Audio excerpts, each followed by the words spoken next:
Can Tennessee football make it out of the month of September undefeated? Who are the top 3 uncommitted Tennessee football prospects left on the board? Those two and plenty more here on a Twitter Tuesday edition of Locked On Vols. You are Locked On Vols, your daily podcast on the Tennessee Volunteers. Part of the Locked On Podcast Network, your team every day.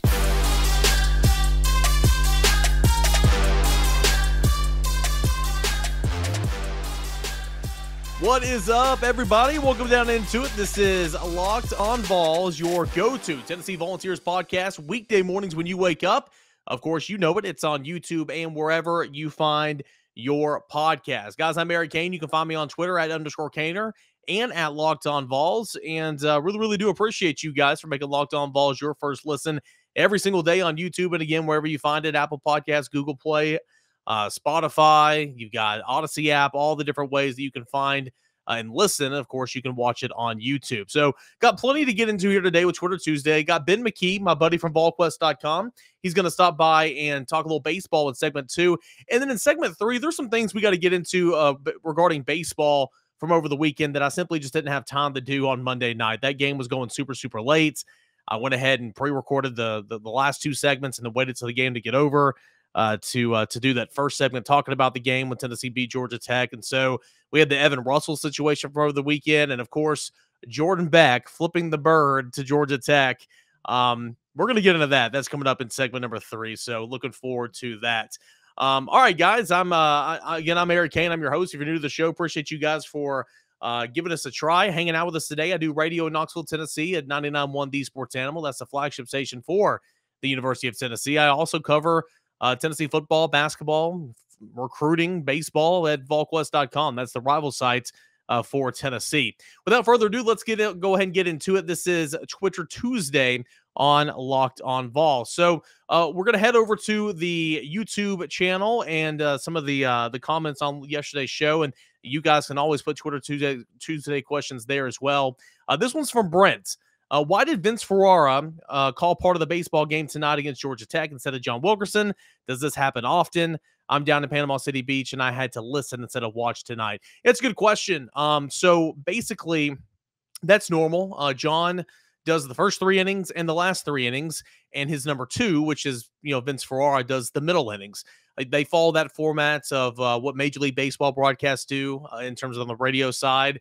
I've done that many times whenever I have been John's number 2. It's been a couple of years since I've worked with John in the booth, and I'd love to get back in there and do it. But whenever I'm pinch hitting for either him or Vince in years past, that's typically how we do it. That's how I did it in the minor leagues a little bit when I spent times calling baseball in the summer. That's normal. So you typically have your play-by-play and radio formats do the first 3 innings. He'll take a back seat in the middle innings, 4, 5, and 6. He'll still be there to chime in and talk. He'll act as a color maybe if you need him. But typically your number 2 does the middle innings, and then your play-by-play takes over for the last 3 as well. So, Brent, appreciate you chiming in there. We'll go to Trooper_Vol, and he wants to know, is there a national explanation for making the higher seed be the away team in a double elimination tournament instead of the slightest advantage of batting last? Good question. That's a popular question, and it's the stupidest rule in all of sports, in my opinion. You have the number 1 team in the entire country. You have the number 1 seed hosting a regional site, yet you're the away team for 2 of the 3 games you play. Makes no sense to me. And you saw this in the SEC tournament as well. Tennessee was the number 1 overall seed in the SEC tournament, and against Kentucky and Florida, you were the away team. I mean, what the hell's the point being the number 1 overall seed if you're not going to, reap those rewards, right? And I know other stuff comes with that. You get a weaker regional. You get better matchups in the SEC tournament. I get all that, but it's just foolish to me. The explanation, and this is all I have for you, and I'm sorry, it's an NCAA rule. It's not an SEC rule or anything like that. It's just in regional play or in tournament play, the team later on in the tournament, the team who has been the away team less, or excuse me, yeah, the team that has been the away team less will be the home team in the regional semi or the regional final. Meaning, if you've been the away team a lot, you'll be the home. If you've been the home team a lot, you're going to be the away team. It's stupid. It makes no sense. But it is kind of what it is. Let's go to Big Orange Heupel, and I'm going to touch on this in segment 3 coming up here in a little bit. But Big Orange Heupel wants to know, this is 98% honest question. If someone is going to read a report based off of tweets, then what are the journalistic rules of ethics? Legal considerations, question mark. I got to be honest with you, man. I crack a mic every single day right here on this podcast, on the radio. So I'm always reading reports. I'm not a breaking news guy. I never really have been. I've broken a couple minor stories, but it just kind of is what it is. When I'm reporting news and it's coming from, social media, and that's my newspaper. That is where I get my news. It's Twitter, okay? I have a verified account, little hashtag humble brag. That's not the meaning for it, but there's a lot of reporters that are verified on there, and you see that blue check mark. You see that blue check mark, then you're in the clear. A lot of reporters aren't verified because Twitter's slow and annoying, and it is what it is. I just make sure 100% that I know who it is, and I know their affiliation, and if they're reporting something, and those who are running with that report, then I feel better about it. But typically, if I don't know who it is, I'm not going to run with it. It's just it's a checks and balance type situation. There's an obligation there. You are painting the picture for those listening. Okay, you are the eyes and the ears for those listening, especially in a broadcast type setting. And you don't want to be irresponsible. And what happened, and I'll talk more about this later on the show, but that was so irresponsible, that ESPN broadcast in Stillwater. I know the guys come out and apologize a couple of times, and it is what it is. You made a mistake, move on. But that's a fireable offense, point blank. It's pathetic, and that's just being lazy and really, really, really bad at your job. So for me, it's look for that verified check mark. If I know the reporter, if I know the publication, who has also run with it. Typically, if I know the person or know of the person, then I feel fine with it. But it's kind of, you got to go through those checks and balances for yourself whenever you're reporting stuff that you see on Twitter. And again, that's my newspaper. That's what I use Twitter for. And of course, I use it to pump out all my content and everything like that. But that's just kind of how I do it. Good question there. We'll go to J. Martin Ramon. That is Jason Martin and Ramon Foster down there, 104.5 The Zone. This is from an earlier conversation this week. How do you like your bacon? There's only one answer to that. That is crispy. Anybody that likes, flappy, undercooked bacon, I don't got time for you there. We'll go to Blah. What are the top 3 uncommitted recruits for the 2023 football signing class? So uncommitted right now. So major targets for the University of Tennessee. For me, it would obviously start with 5-star wide receiver Carnell Tate. It would start with 5-star offensive tackle Francis Mauioga. Those two guys are IMG Academy targets for Tennessee. And then that third one could be a number of players, right? Vic Burley, highly rated 4-star defensive lineman. Sean Davian Bradley, highly rated 4-star defensive end. You've got Lucas Simmons, highly rated 4-star offensive tackle. You've got Rico Walker, highly rated 4-star edge player. So you can go a number of different ways for that number 3 spot, but it starts with Carnell Tate, Francis Mauioga, the offensive tackle, and then pick your poison of one of those guys that I just mentioned there. And I'm probably leaving some guys out, and I do apologize, but those are some guys that Tennessee is very much in on for sure. We will go to David Sean. Who was the better program in 3 years, Tennessee or Florida? Man, that's a really good question. You guys know that I think Florida's going to come back under Billy Napier. They have the resources. They, have a gold mine down there in Florida in terms of recruiting. Billy Napier is a good recruiter. They've got a collective down there that's starting to turn heads a little bit and starting to do some work. Tennessee has shown it can recruit as well. You got the high-powered offense with Josh Heupel. Let's say Tennessee. I mean, I really, really do believe Tennessee. If you can make strides in year number 2, that'll give me a lot of assurance heading into year 3 and year 4, when this could come down the line. But I think Josh Heupel's a good coach. I truly, truly do. And if you can take another step in year 2, improve that defense, and that offense continues to be a top 10 offense in all the country, that shows that it wasn't just a flash in the pan in the SEC, then you are well on your way. We'll go to John. John wants to know, could we expect any more football transfers to come in before the fall, or is that window or opportunity closed? It's not closed. I wouldn't expect many more, but just like last week, you had a junior college offensive lineman signed with the University of Tennessee. So, and remember last year how late Tennessee got Kamal Haddon and Brandon Turnage. So I wouldn't say that it's closed, but is there anybody out there on the horizon right now? Not necessarily, to be completely honest with you. Dewey Swims. I'm running through these guys because we got a lot to get into today, but Dewey Swims, odds Tennessee comes out of September undefeated. September the 1st, Ball State, that's a dub. September the 10th at Pittsburgh, that should be a dub. September 17th at home against Akron, that better be a dub. And then there it is, September 24th in Knoxville, Tennessee. Florida comes to town. If it's not now, then when, right? Tennessee needs to beat Florida. Really, you're talking about 2 games. I think Tennessee will win 3 of the 4 no matter what. Are you going to split Pitt and Florida, or are you going to take care of business and win both of those games like you should?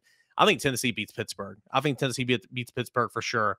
Florida, I mean, Tennessee should. Tennessee's the better team. Tennessee's farther along in the rebuild than Florida is. Odds, I'll say, if I'm capping it here in terms of percentage, I'll say 60%. I like Tennessee to win those games. I truly do. But it's like, until you do it against Florida, then I'm not going to believe it, right? I mean, that's just kind of how it is. And you guys can't blame me for saying that. I'll give it over a 50% chance, though. I really will, because Tennessee's a better team than both Pittsburgh and Florida. So we'll cap it at about 60% is what we'll call it right there. We will go to Dustin. Any chance some of the guys in the portal would draw their names? I noticed a few haven't found homes yet. I don't think so. I don't think they'd be welcome back to Tennessee, to be completely honest with you. I think that ship has sailed for the most part. And what is James Pierce's status? To my knowledge, he's on campus. He had a really good spring term in terms of academics. And to my knowledge, he is here for summer term workouts beginning this week in terms of in the classroom and on the field. Got a couple more here. We will go to Joshua. Joshua wants to know, did Jordan Beck flip off Georgia Tech outfield? Yes, he did. And how does this compare to the Rashawn Golden flipping off Alabama fans? The iconic Rashawn Golden picture, if you're watching on YouTube, I'm going to flash it up here right now. You see it right there. Oh, yeah. Get me some of that. Both are good. I'll probably say Golden's is better because he flat out just goes to the back of the end zone and puts up I about did it right there. YouTube's going to flag me. He just flashes up the double bird. So I'll go Golden, but Jordan Beck, and we'll talk more on that in segment 3. That was a really, really good one because he was animated. He was animated for sure. And then finally, I will we'll cap off this edition of Twitter Tuesday, and we'll go to K. Wayne. After this weekend, do you feel better or worse about Tennessee's chances to win the championship? I would say about the same. I know that I was talking on the radio with the guys, Tyler Robbins and Will West, starting lineup on Monday morning. And the segment, the conversation was, is there any reason to worry with Tennessee because they had to dig out of an early 4-0 hole 2 straight nights? It's like, if you kept on going back to the well, then eventually, you're not going to have any water. And I get that conversation. But for me, it was more impressive finding the ways to win. Kirby Connell was incredible. Will Mabry was incredible. So that was the more impressive thing to me. So to answer your question, about the same. There's chances, in my opinion, do not go down. Even though Chase Dolander struggled, even though Drew Beam struggled, Tennessee still has so many options. And which player do you feel is most important for our chances with our depth? Do we even have a single player that you would say must perform well in order for us to win it all? Easy answer has got to be Chase Dolander. He was not great this past weekend, and that's okay. Everybody can have a bad game, but he's arguably the best pitcher in the country. You got to have good Chase Dolander to win the national championship, and that will be my answer there. Honorable mention, Camden Sewell, who, if you listen to the Diamond Vols podcast, Ben McKee and I'll ask him here in a moment too, he might be a candidate to be a Game 3 starter, moving on now into super regional play. So Camden Sewell is also very key, who he didn't pitch in regional play because they were trying to save him just in case. He could be a guy that could obviously, reap some major benefits for the University of Tennessee. So more on Tennessee baseball. We'll get Ben McKee of VolQuest.com. That's coming up next, guys. Appreciate you for chiming in for Twitter Tuesday each and every Tuesday morning. Twitter Tuesday on Locked On Vols. A Built Bar, guys, the caramel brownie, chewy chocolate brownie. What about a caramel brownie with caramel swirls on top? It is so good. And what if I told you that you can have all that chewy chocolate deliciousness plus 17 grams of protein? You're in luck because the caramel brownie bars are available at Built.com, and you got to act fast because they are a fan favorite. Forget about dessert. These are better than dessert. Plus, the macros are unreal. 130 calories, 17 grams of protein, only 4 grams of sugar, all right? I would replace a regular brownie with Built's caramel brownie bar in a heartbeat. The best part, caramel brownie bars are covered in 100% real chocolates, like for real 100% chocolates. With the Built, you don't have to sacrifice taste for healthiness, all right? You can get both. So to check out the caramel brownie and all the other selections, you need to go to Built.com right now. While you're there, put in the promo code LOCK15, and you're going to get 15% off your order. Use promo code LOCK15 for 15% off. That is all at Built.com. All right, guys, welcome back into the show. We have an important favor to ask. Of course, we put together that survey I've been talking about so you can learn more about listeners like you and what make your favorite Locked On podcast even better. This is your opportunity to tell what you like, what you dislike about all your Locked On podcasts. Go to lockedonpodcast.com/survey right now to get started. It won't take you very long at all, and everyone that completes the survey can qualify for a chance to win one of 10 $100 Ticketmaster gift cards. To take your audience survey today, go to lockedonpodcast.com/survey. Thank you so much for your help. Back here on a Tuesday show, a little Twitter Tuesday action earlier in the show, but now let's bring on Ben McKee, my colleague and friend over at VolQuest.com. Tennessee sweeps the Knoxville Regional and moving on this weekend to host Notre Dame for Super Regional play. Ben, Tennessee baseball loves a flair for excitement, right? Another thrilling weekend at Lindsey Nelson Stadium.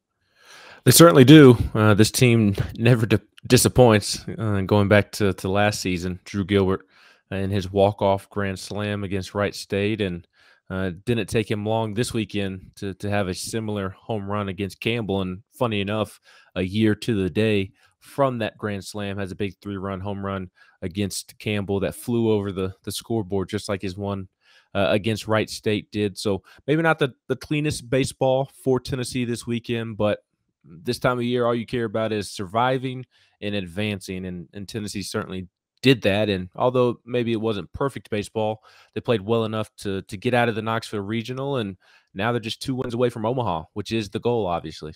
Yep, that is the goal, and it's shocking, man. Just 2 wins away for it to get to the cream of the crop, the final 8, the Elite 8, if you want to call it that. What baseball is, the baseball mecca.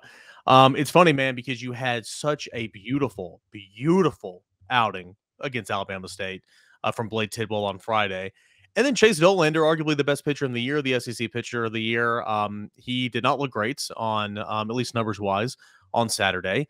Drew Beam did not look great on Sunday. So the starting pitching was not fantastic all 3 days of the Knoxville Regional, but, man, the relief efforts were huge. You and I have talked about it ad nauseum on the Diamond Vols podcast, and I know you've done hits. I've done hits today all across the board. We talked about this, but what Kirby Connell did, what Will Mabry did on Saturday and on Sunday, won Tennessee that regional, didn't they? Yeah, they were the heroes. Kirby Connell and Will Mabry, they were the heroes. And it's just funny to think about what the postseason does to teams and how roles really fly out the window. Tony Vitello has been talking about it for weeks now, that it's postseason baseball. Roles are going to fly out the window, and it was mainly a conversation centered around Chase Burns and Drew Beam the last couple of weeks of the season, but getting them into different roles, and even Blake Tidwell, having them come out of the bullpen so that when the postseason does arrive, that they can be thrown into any situation that they haven't experienced being in up until that point. And it may have been geared towards those freshmen and Blake Tidwell, but Will Mabry and Kirby Connell, they were kind of viewed as lefty specialists. Certainly Kirby and not Tony Vitello, but Kirby Connell himself said, hey, I am a lefty specialist. That is my role on this team. And he was much more than a lefty specialist against Campbell on Saturday night, threw a career high in pitches and was just spectacular, calming the storm and allowing Tennessee to come back and win that game. And then it was deja vu on Sunday against Georgia Tech as well. Will Mabry, a little bit more than a lefty specialist, has pitched longer in his outings this year than Kirby has. But he really expanded his role against the Yellow Jackets. And like Kirby, calmed the storm, went in there, held serve until Tennessee's offense could get something going. And they were by far the MVPs of the weekend. So it took a little while for the bats to come along this weekend, and you play complimentary baseball. The pitching will give you a chance, and that's exactly what Tennessee's pitching did for the bats finally to break through later on Friday night, later on Saturday, and extremely late on a Sunday. But it was Drew Gilbert's 3-run blast that broke things open, gave Tennessee the lead for good against Campbell on Saturday night. Tennessee, of course, added on a couple more after that. And it was Jordan Beck's game-tying double that has everybody around the country talking. I'm going to spend segment 3 talking about that because I got some thoughts. But nonetheless, tied the game Sunday against Georgia Tech. Christian Moore, Tennessee actually takes the lead on a hit by pitch with the bases loaded, and then Christian Moore, drives in 2 on a 2-run single. it seems to me like Tony Vitello continues to press the right buttons, whether it's Jared Dickey, starting off that inning in a pinch hit situation, pinch hitting for Christian Moore, knowing, he and Frank Anderson knowing who to leave in, when to take him out. It just seems like they are very much in sync, and Tony's calling all the right shots right now.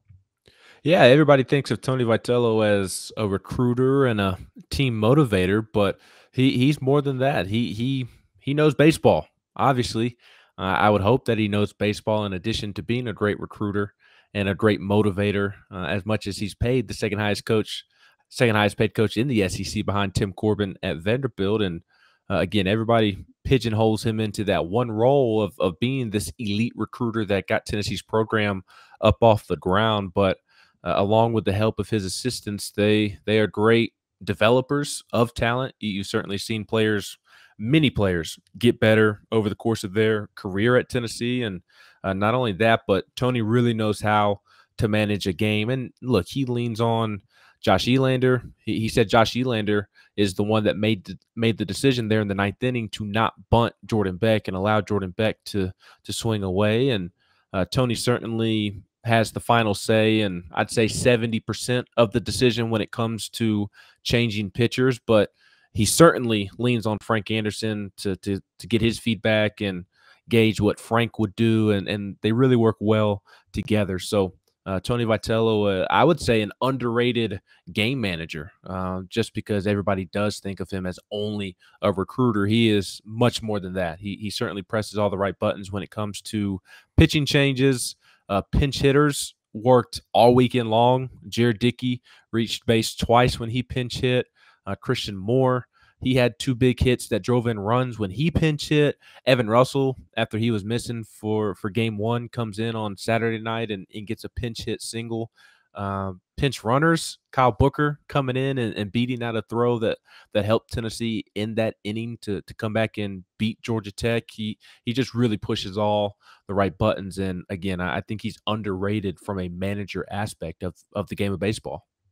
Ben, you don't know this answer. You have thoughts on it. I don't know the answer to this. I have thoughts on it. We're not going to know until probably this weekend.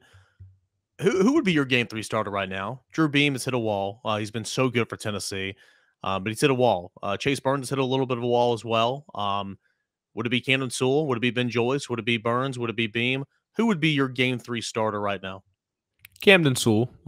He is the pitcher that I trust most after Blake Tidwell and after Chase Dolander. And Drew Beam has had an excellent season, but I really think that he's just completely crashed in to that freshman wall. And look, I'm not saying put him on the shelf for good.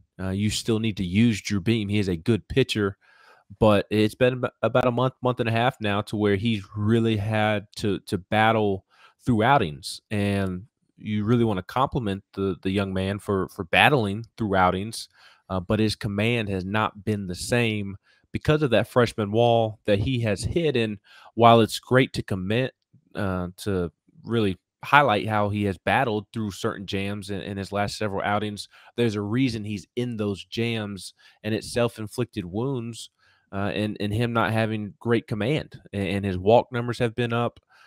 He's not throwing a whole lot of strikes in terms of percentage within his total pitches.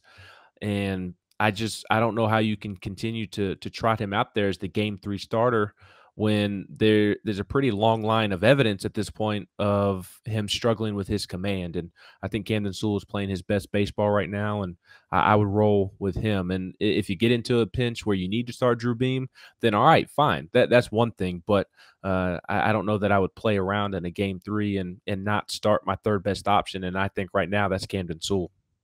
Last thing here out the door, Ben McKee, VolQuest.com. Choking up my words there. Let me get it out. VolQuest.com. You'll know more about Notre Dame as the week goes on. I'll know more about Notre Dame as the week goes on. But early thoughts on Tennessee's super regional matchup. It'll be at home at Lindsey Nelson Stadium against the Fighting Irish of Notre Dame, coming out sweeping the Statesboro region. It's going to be really fun. Tennessee, a great baseball program. Notre Dame, just as great of a baseball program, and have been great for a while now. Link Jarrett, their head coach, is consistently one of the first names mentioned when LSU's job opens, when Texas A&M's job opens, Clemson's opened this offseason. His name was linked there. no pun intended for Link Jarrett, but that tells you all you need to know about him as a head coach and his program. And just looking at this individual team, they were a team that many thought should have been hosted instead of going to Georgia Southern and having to play in the Statesboro Regional. Many thought that they should have been hosting in South Bend, and that also speaks to the team that Notre Dame has this season. So Tennessee, the better team. There's not a team in college baseball better than Tennessee, but it's baseball. So much can go wrong. It's a sport of failure. You play the game for obvious reasons in every sport, but it's at home. It's hard to envision Tennessee losing at home in a best 2 of 3, but it will certainly be a tall task because Notre Dame, A, has a really good baseball program, and B, this year's Notre Dame team is really good. Be sure to check out the Diamond Vols podcast. We do it at least twice a week. Been doing after each and every baseball game in the postseason. Myself and Ben McKee. You can find that on the VolQuest Apple Podcast feed, SoundCloud feed, as well as the Swain event feed, correct? Yes, and I appreciate you having me on, as always, my friend. All right, Ben McKee, VolQuest.com. Adam Schefter of Tennessee Baseball. That's what I keep on coining him there, phrasing it there. And he does awesome stuff up on the front page of VolQuest.com. Previews everything you need to know about the Tennessee baseball team. He will get you set up and ready to roll there. All right, so Jordan Beck, just telling Georgia Tech Southfield that he's number one. Obviously a stir around college baseball communities, a stir around social media.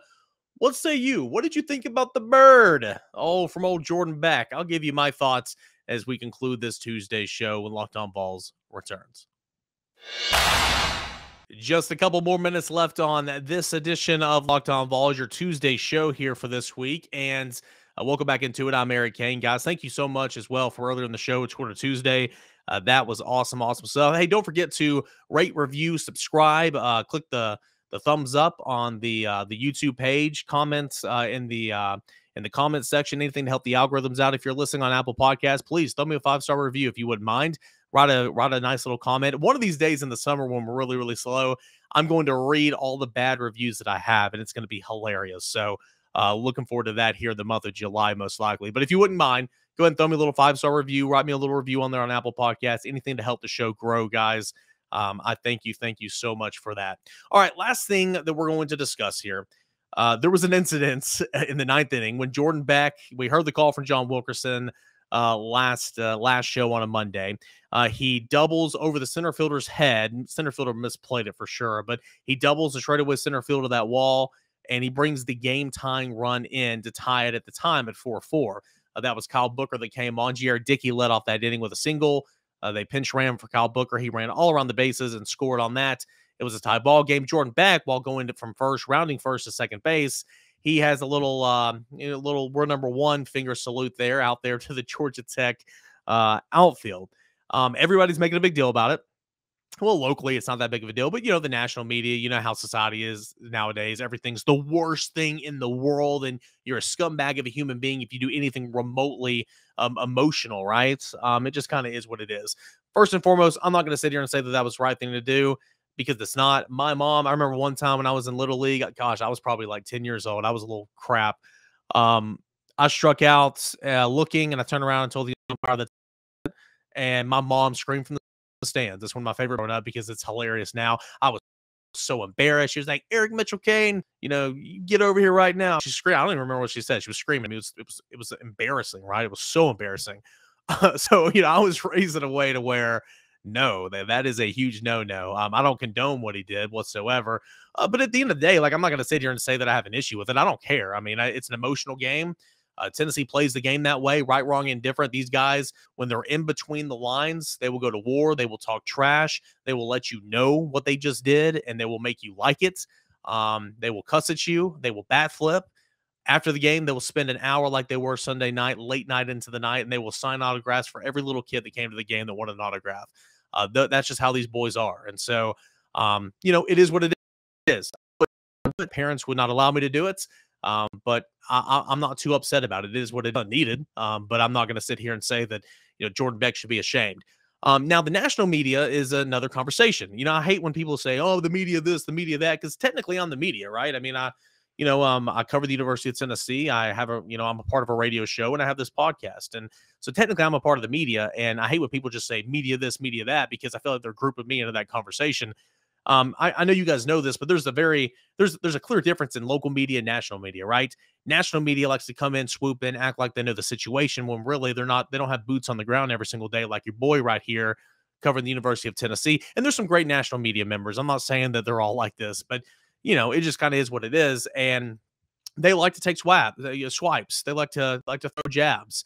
It is what it is. And so Jordan Beck's kind of getting, run through the ringer on social media and websites and everything about his middle finger salute saying we're number one to Georgia Tech last night. And some of this is deservedly so. You do it, pay the price. It is what it is, right? I don't think Jordan Beck cares, but it just cracks me up how quickly people are to criticize something like that.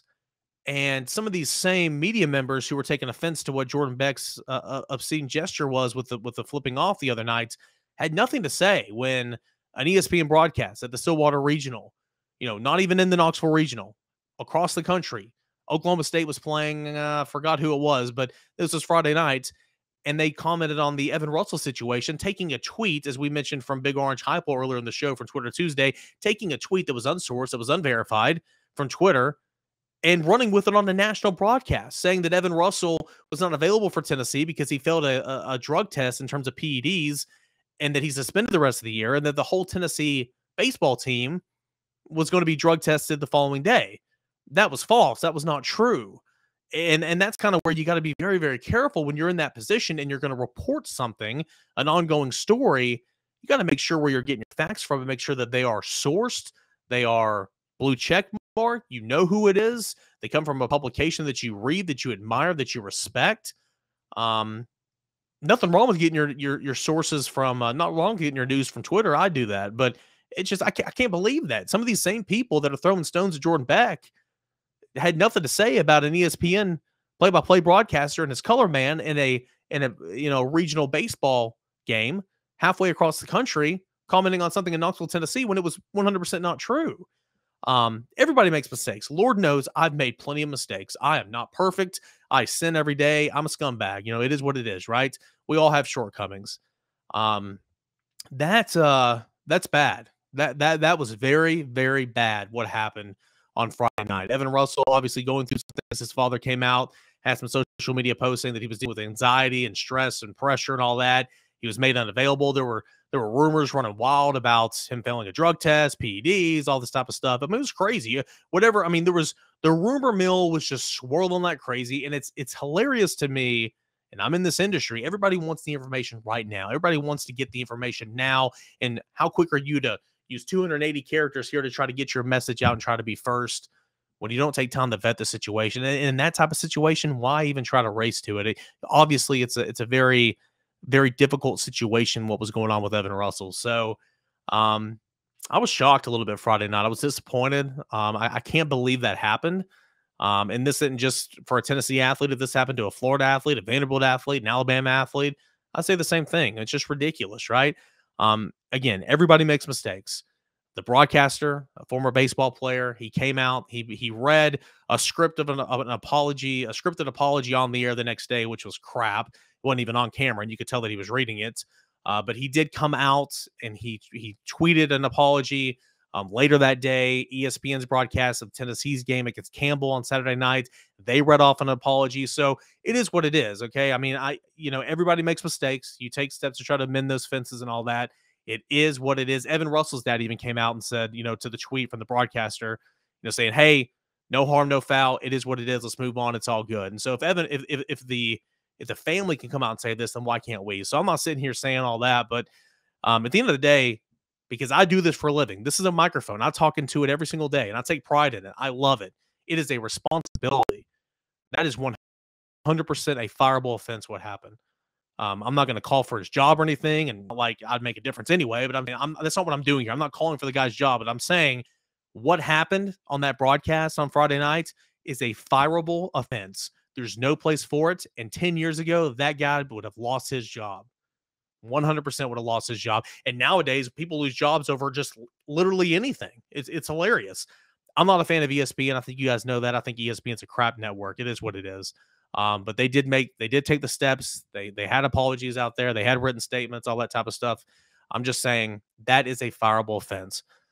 I'm not saying he should be fired, but what he did is cause for a fireable offense. And I just think it is, it's pathetic.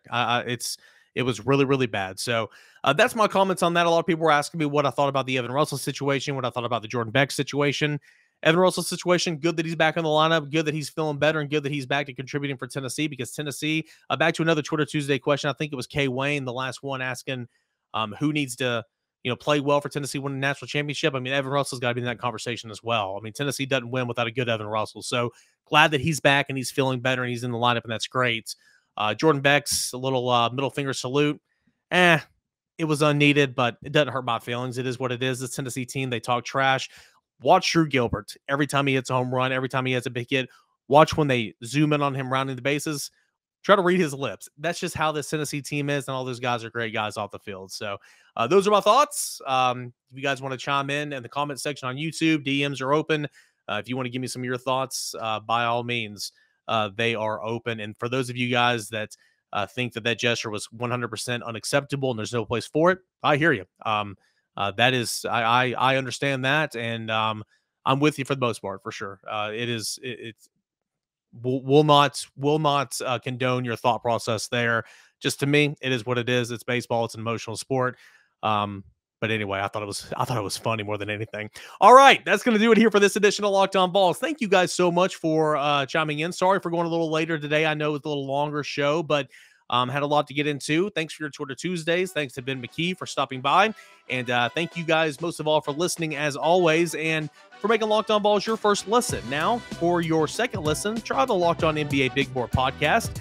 It gives fans in-depth look to the biggest prospects, the latest power rankings, and of course the big boards. Follow the Locked On NBA Big Board every single day on the Odyssey app, YouTube, and wherever you find your podcast. Guys, thanks so much. We'll do it again on a Wednesday. Until then, enjoy the rest of your Tuesday, everybody.